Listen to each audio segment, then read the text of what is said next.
তুমি কি এই বছর উচ্চ মাধ্যমিকে উত্তীর্ণ হয়েছো? তাহলে এই ভিডিওটা সম্পূর্ণ তোমার জন্য পারফেক্ট একটি ভিডিও। তোমার জীবনের প্রথম বোর্ডের পরীক্ষা ছিল মাধ্যমিক, এবং এই মাধ্যমিক পাশে ডিগ্রি অর্জন করার ঠিক 2 বছরের পরেই আবার তুমি একটা ডিগ্রি অর্জন করেছো, তা হলো উচ্চ মাধ্যমিক অর্থাৎ এইচএস। তুমি আর্টস, সায়েন্স বা কমার্স যে বিভাগেরই তুমি ছাত্র বা ছাত্রী হও না কেন, এই ভিডিওটা সম্পূর্ণ তোমার জন্যই।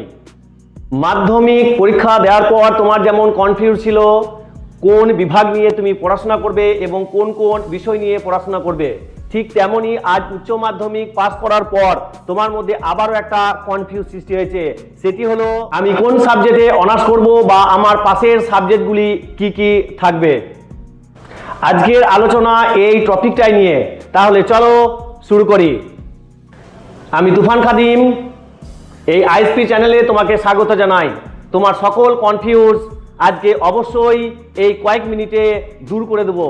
আর কাউকে জিজ্ঞাসা করতে হবে না যে অনার্স কি, পাস কি।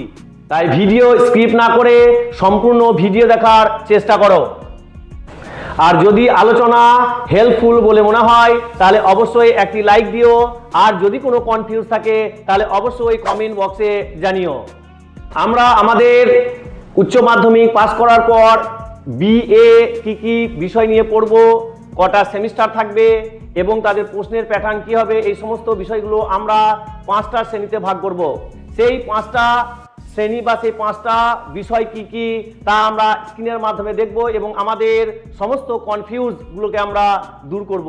নাম্বার 1, কত বছর কলেজে পড়াশোনা করতে হবে বিএ, বিএসসি বা বিকম, অর্থাৎ কত বছর পড়াশোনা করার পর আমি সম্পূর্ণরূপে এই ডিগ্রি অর্জন করতে পারবো, অর্থাৎ কলেজের ডিগ্রি অর্জন করতে পারবো।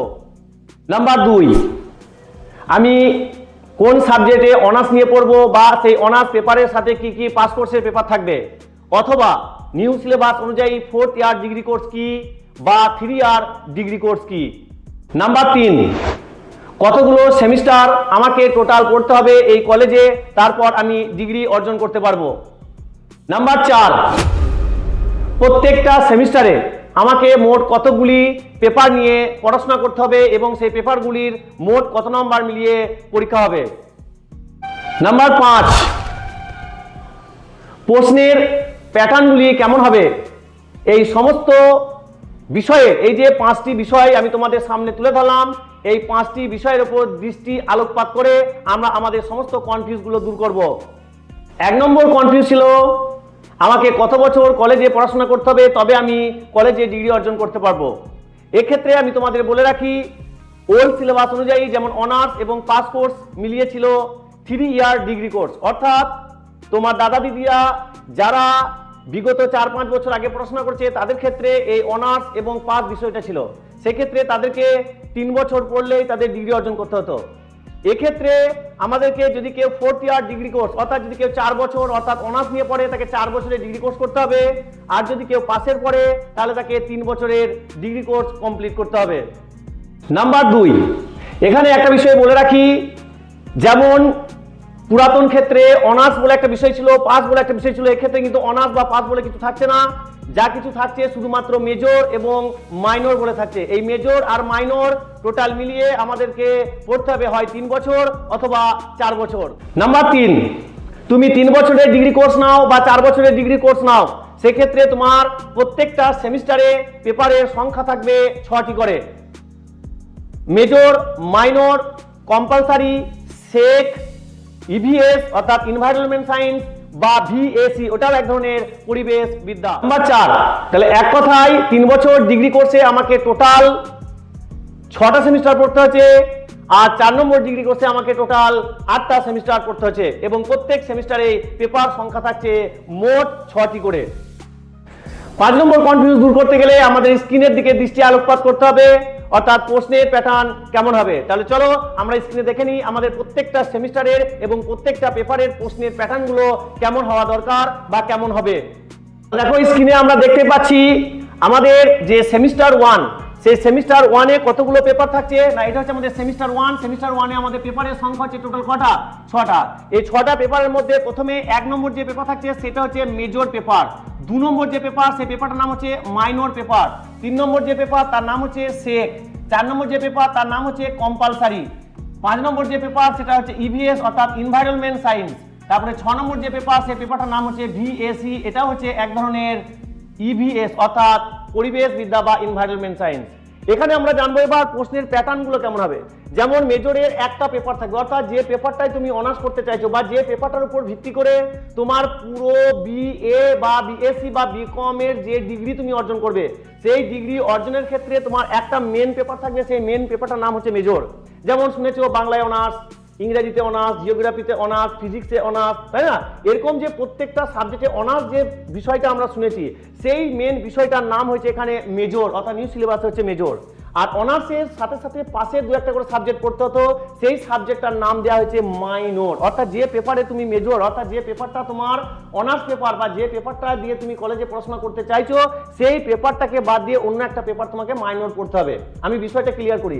মনে করো আমি চাইছি যে আমি বাংলায় অনার্স করব, তাহলে আমি যদি বাংলায় অনার্স করি তাহলে আমার বাংলা পেপার হলো মেজর, তাহলে বাংলা পড়লে আমাকে তার সাথে মাইনর বা পাস কোর্স হিসাবে কিন্তু বাংলা বাদ দিয়ে অন্য একটা সাবজেক্ট কিন্তু আমাদেরকে রাখতে হবে। সেটা ইতিহাস হতে পারে, সেটা পল সায়েন্স হতে পারে, সেটা ফিলোসফি হতে পারে বা কোনো একটা সাবজেক্ট কিন্তু হতে পারে। সেম সায়েন্সের ক্ষেত্রে হবে, সেম কমার্সের ক্ষেত্রেও কিন্তু এই জিনিসটা হবে। এরপর দেখো তাহলে মেজর পেপারের প্রশ্নের প্যাটার্ন কেমন হবে। মেজর পেপার অর্থাৎ মেন যে পেপারটা, যে পেপারটা তুমি অনার্স করতে চাইছিলে বা পাশের যেটা মেন পেপার যেটার ভিত্তিতে তুমি বিএ পাস করতে চাইছো, এই মেজর পেপারের প্রশ্নের প্যাটার্নটা এইভাবে ভাগ করা হবে। যেমন 60 নম্বর থাকবে রিটেন, 10 নম্বর থাকবে তোমার ইন্টারনাল এক্সাম, আর 5 নম্বরে থাকবে তোমার অ্যাটেন্ডেন্স। এটা কিন্তু কলেজে কিন্তু আছে কি না 60 নম্বর রিটেন, অর্থাৎ তোমাকে লিখিত পরীক্ষা দিতে হবে আউট অফ সেন্টার, মানে তোমার যেটা কলেজ সেই কলেজ নয় অন্য কলেজে গিয়ে তোমাকে পরীক্ষা দিতে হবে। 10 নম্বর থাকছে ইন্টারনাল এক্সাম, এটা তোমাদের কলেজের যারা প্রফেসর আছেন তারা এই পরীক্ষাটা নেবেন এবং তাদের মতো করে এটা কিন্তু পরীক্ষা দেবেন, অর্থাৎ এক কথায় প্রজেক্ট যেটা উচ্চ মাধ্যমিকে কিন্তু তোমাদের ছিল।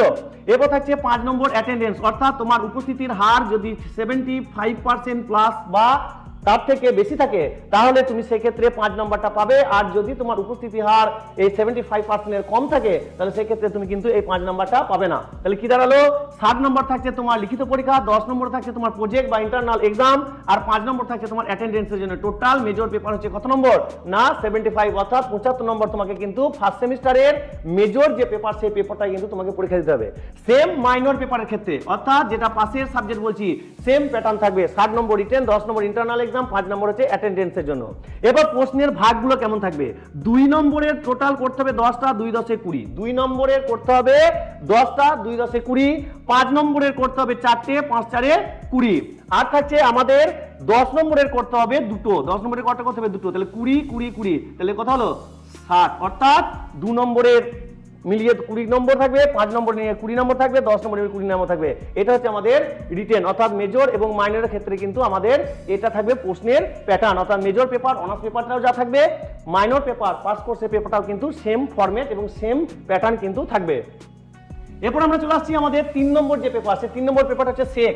এই সেক পেপারটা কি, এই সেক পেপারটা হচ্ছে যেটা তোমার মেন পেপার, অর্থাৎ যেটা তুমি অনার্স করতে চাইছো, যে আমি বাংলায় অনার্স করতে চাইছি বা বাংলাটাই আমার মেন, সেই বাংলা মেজর যে পেপার সেই মেজর পেপারেরই একটা সাব পেপারের নাম হচ্ছে সেক। অর্থাৎ তোমার যদি বাংলা মেজর হয় তাহলে তোমার সেক হবে বাংলা, যদি কারো ফিলোসফি মেজর হয় তাহলে তার হবে সেক হবে ফিলোসফি, ঠিক আছে।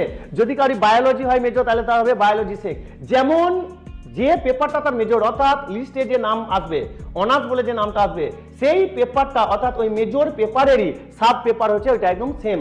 সিলেবাসটা কিন্তু সম্পূর্ণ আলাদা হবে, মেজরের সিলেবাস আলাদা হবে, সেকেন্ড সিলেবাস আলাদা হবে, কিন্তু বিষয়টা একই থাকবে, বাংলা বাংলা, দর্শন দর্শন, ফিজিক্স ফিজিক্স, বায়োলজি বায়োলজি, ঠিক আছে, ফিলোসফি ফিলোসফি, যেটা হবে সেইটারই কিন্তু সেক পেপার একটা আলাদা আমাকে এক্সট্রা পড়তে হবে। তাহলে এক কথায় কি দাঁড়ালো, যদি কেউ বাংলায় মেজর করে তাহলে তার বাংলা সেক, কেউ যদি ইংরেজিতে যদি কেউ মেজর পেপার থাকে তাহলে তার ইংরেজি সেক। এই ইংরেজি সেক পেপারের প্রশ্নের প্যাটার্ন কেমন হবে, টোটাল পরীক্ষা হবে কত 50 নম্বর। এই 50 নম্বরের পড়তে আমাদেরকে 40 পড়তে হবে লিখিত, লিখিত পরীক্ষা আমাকে দিতে হবে কত 40 নম্বর আমাকে লিখিত পরীক্ষা দিতে হবে।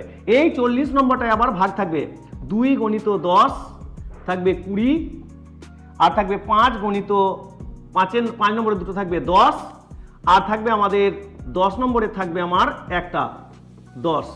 টোটাল 40 নম্বর পরীক্ষা কিন্তু আমাদেরকে এখান থেকে দিতে হবে রিটেন।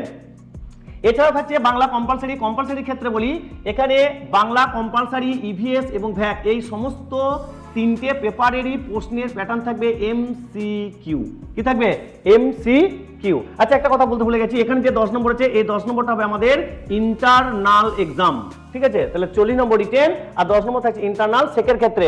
আর এখান থেকে বাংলা কম্পালসারি বলি, ফার্স্ট সেমিস্টারে কম্পালসারি বাংলা হতে পারে, তুমি চাইলে ইংরেজি নিতে পারো, বাংলা কম্পালসারি আছে, ইংরেজি কম্পালসারি নিতে, যে যেটা চয়েস করবে তাকে সেটা কিন্তু পরীক্ষা দিতে হবে। তবে আমি সাজেস্ট করব, যেহেতু তুমি ফার্স্ট সেমিস্টার, অবশ্যই বাংলা কম্পালসারিটাই কিন্তু রাখার চেষ্টা করবে।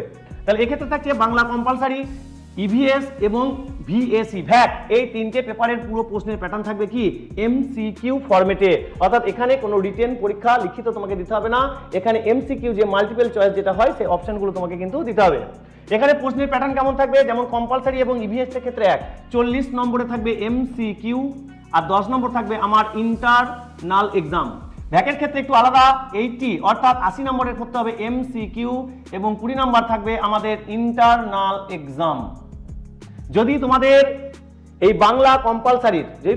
বাংলা কম্পালসারির প্রশ্ন এমসিকিউ আকারে যদি পেতে চাও, তাহলে আমার লেখা একটা বই আছে, সেই বই থেকে তোমরা কিন্তু এই প্রশ্নগুলো কিন্তু তোমরা পেতে পারো, এবং সেই প্রশ্ন এবং উত্তরগুলো যেগুলো 100% তোমাদের প্রতি বছর পরীক্ষায় আসে, সেই বই তোমরা চাইলে সামান্য একটা কি বলবো পারিশ্রমিকের বিনিময়ে এই বইয়ের পিডিএফটা তোমরা তোমাদের হোয়াটসঅ্যাপের মাধ্যমে কিন্তু নিতে পারো। আর যদি ভিডিও ভালো লেগে থাকে তাহলে অবশ্যই ভিডিওতে একটি লাইক দিও। যদি তুমি আর্টস নিয়ে পড়াশোনা করো এবং সেই ক্ষেত্রে যদি তোমার মেজর বাংলা এবং মাইনর বাংলা, মেজর দর্শন বা মাইনর দর্শন কিংবা তোমার রাষ্ট্রবিজ্ঞান মাইনর থেকে থাকে, তাহলে অবশ্যই এই চ্যানেলকে তুমি সাবস্ক্রাইব করে রাখো। আর এই বিষয়গুলোর উপর অর্থাৎ বাংলা, দর্শন এবং রাষ্ট্রবিজ্ঞানের বিষয়গুলোর উপর গুরুত্বপূর্ণ সাজেশন এবং সাজেশনের উত্তর পেতে হলে এই চ্যানেলকে ফলো করো। আশা করি আমি তোমাদের সকল কনফিউজ দূর করতে পেরেছি। আমাদের ফার্স্ট সেমিস্টারের কতগুলো পেপার পড়তে হবে, কত বছর পড়তে হবে, পেপারের প্রশ্নের প্যাটার্নগুলো কেমন হবে। তাহলে আজকের মতো এই পর্যন্ত, আবার দেখা হবে পরের ভিডিওতে।